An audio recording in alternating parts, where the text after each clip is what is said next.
Hello everyone, it's Shane Kanto, your Wasteland reviewer, and I'm here to review Spider-Man Into the Spider-Verse. And boy, is this a fantastic film. This is honestly probably my favorite, and I think the best animated film of this year so far, and it's one of the top films of the year.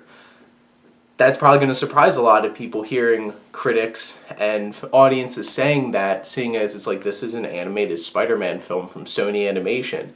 This film was amazing. From start to finish, this film does so many things so well.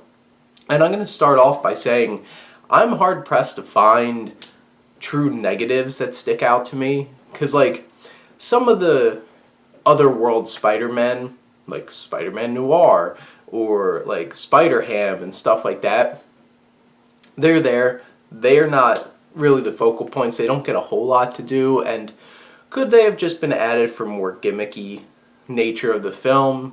Maybe. But in general, this film works on an emotional level. This film works on an action level.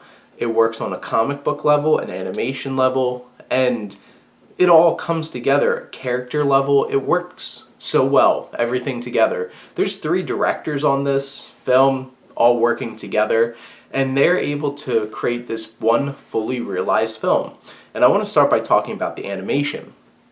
And what's really special about this animation is it's a different look to animation. And some people don't like how it looks. The idea is this young man, Miles Morales, does spray paint art. And that's what this film feels like. It feels like that vibe.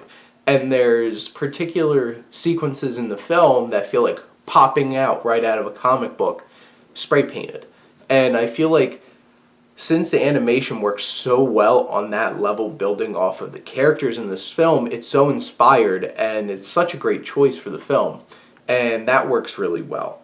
In terms of the story, this film uses a lot of fun story devices. It's like when a new Spider-Man's introduced, you flipping back into their comics and seeing their origin stories, but all along finding out Miles Morales' origin story, because that's what this film is about. And this film is very ambitious, taking on this idea of multiverse Spider-Man, and this could have been just gimmicky and obnoxious, but it's not. This film works on such an emotional level because you are anchored by Miles Morales as a character, and this different take on Spider-Man coming from a mixed race family, and not from a broken family, but having that influence of from the streets through his uncle, which the relationships in this film are so emotionally resonant between him and his uncle, and him and his father. And the Shamik Moore, who plays Miles Morales, does such an amazing job. Straight out of from the film Dope. And he does a fantastic job of being this earnest young kid, being influenced by those around him, and him growing up and maturing and becoming his own person.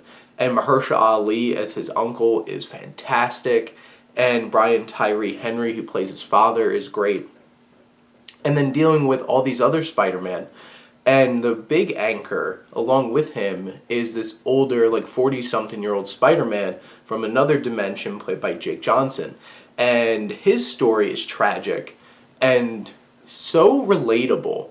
That's the thing that I would like to think about Spider-Man, is Spider-Man turns out to be a very relatable character. And he's a real normal guy, and he's getting middle-aged, he's packing on weight, he's having relationship issues, and him trying to balance things, and there's a lot of emotional moments in terms of these characters interacting with otherworld characters from their lives. And that feeling and that emotional poignancy that just hits you in the film is so great. And the tone is pitch perfect. This has a very unique tone. It's like this is a young kid from Brooklyn. The music really fits. They do some great choices in terms of the music. And Daniel Pemberton, who did an amazing score for King Arthur Legend of the Sword, makes an amazing soundtrack for this. And there's one particular set of sequences whenever the villain Prowler shows up that's intense and really stands out. And he makes some very creative mixture soundtracks of like modern and like an actual traditional film score. And that really works for this film. And in terms of the characters, you really get a strong connection with Miles, and you get these strong connections with the Peter Parkers and all these other characters that pop up in it, and great villain twists and unexpected villains popping up, and then the main villain's the Kingpin, and he has a strong, real connection to why he's just opening up dimensional portals, and it's real, and it feels relatable. And then there's interesting twists. If you know the comics, there's not really a twist, but like if you're going in, there's some things that happen in the story that will be unexpected and challenge you. This film deals with a lot of strong, poignant, real life themes of relationships and coming of age, and everything works so well in this film, and it's such a fun time. It's exhilarating. The action is shot so well and created on screen, and then everything else pulls together so nicely. This is one of the most impressive feats in film this year, and I really hope this gets a lot of attention. I do, and this is after Incredibles 2 came out. I really hope this film wins Best Animated Feature and might hopefully get some other considerations. It probably won't, but I can hope.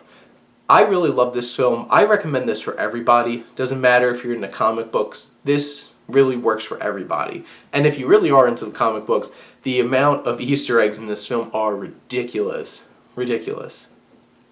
So many crazy things. Stay through the credits. Hilarious. This film works so well. It's such a great film. Let me know what you think. Comment below. And thank you as always for supporting your Wasteland reviewer.